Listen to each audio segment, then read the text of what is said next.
Obviously, the number one objective is win a ball game, and we won a ball game today. It wasn't exactly maybe the way we envisioned. I think the thing that we stressed this entire week was about the ability to play clean, and I don't know that that's what we really did. I think that there were some anxieties and some things. I think we played fast, we played aggressive, which I think it cost us a little bit defensively. I think early on, we didn't tackle very well.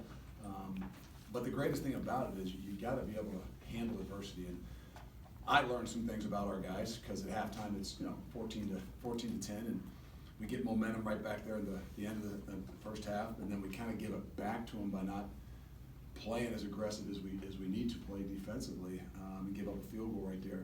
But they came in at half. They didn't bat an eye. That they you could see it in their faces that they didn't love exactly where they were, but. The idea was, hey, how do we handle some adversity? How do we bring ourselves out in the second half and make sure that we don't let those things affect us from the first half, make the adjustments, and get back to being who we need to be. And they asked me afterwards, is this, what were your expectations? And sometimes I think maybe I have delusional expectations, but that's what's going to continue to drive us and motivate us. And we know there's a lot of ways that we're going to get better, and we need to get better. On both sides of the ball, all three phases of the game, and but that's the beauty of it. That afterwards, those guys are excited, or grateful for the opportunity, and I can see in their eyes they're hungry to find ways to continue to get better and make sure this journey is going to grow. The great thing about you'd say it's a 1-2 punch. I think it's a 1-1 punch. They're really good friends. They do things together, and sometimes you would think in an offense that might not be the same as it has been, that it would be unique to say, how can you have two really, really talented backs and they be able to share the load? And I think you saw it today. I saw it today. I didn't just see the energy that Ches brought on his big long run. I saw the energy that Braylon had for Ches after he had the long run, and then I saw the energy and the excitement that Ches had for Braylon when he had his drives and kind of got some things rolling and really kind of changed the tempo of the game. And to me, that's means a lot to the locker room, because there's all kinds of human elements that are throughout the entire locker room, especially when game time hits, where their guys got the ball enough or made enough tackles or missed enough tackles. And but they're a great example of what momentum and energy can do and what healthy competition looks like. If there's anything that I knew going into game one, I knew that we could run the football. I knew that that could be a spark and an energy for us. And I'm not saying that just because of Braylon and Ches, because those are the two guys I think it's hardest to see in fall camp, because you don't go live and you don't let them break tackles. But because of the combination of those two guys and the guys up front, and so.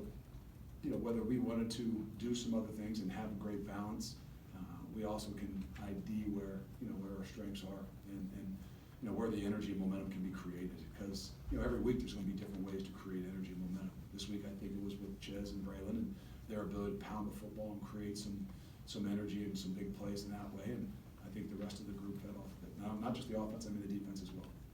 I took a couple of deep breaths there at the end of the third quarter as we got rolled in the fourth, but that would probably have been the only time. I just, but it was awesome. It was. I recognize that.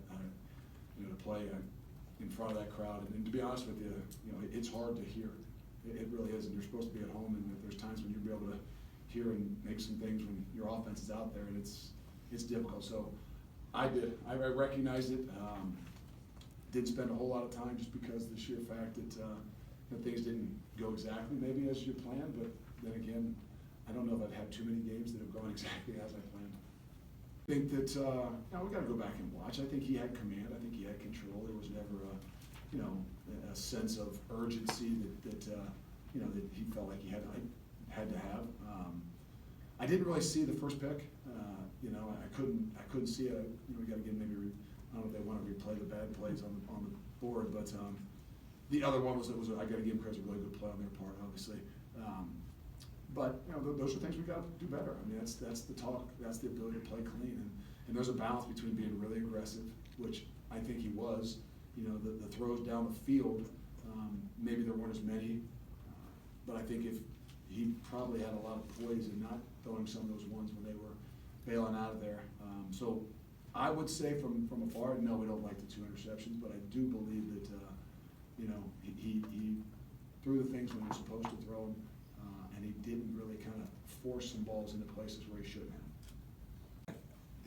There's mixed emotions right now, but as I walked in here, my wife probably tried to remind me to enjoy what you do and winning, and I say that to the guys, but then I walk out and I bite my lip, and no, it is. It's in some ways that, I want to make sure that the focus isn't on me or the new or the offense, or it's about this team. It's about our ability to grow.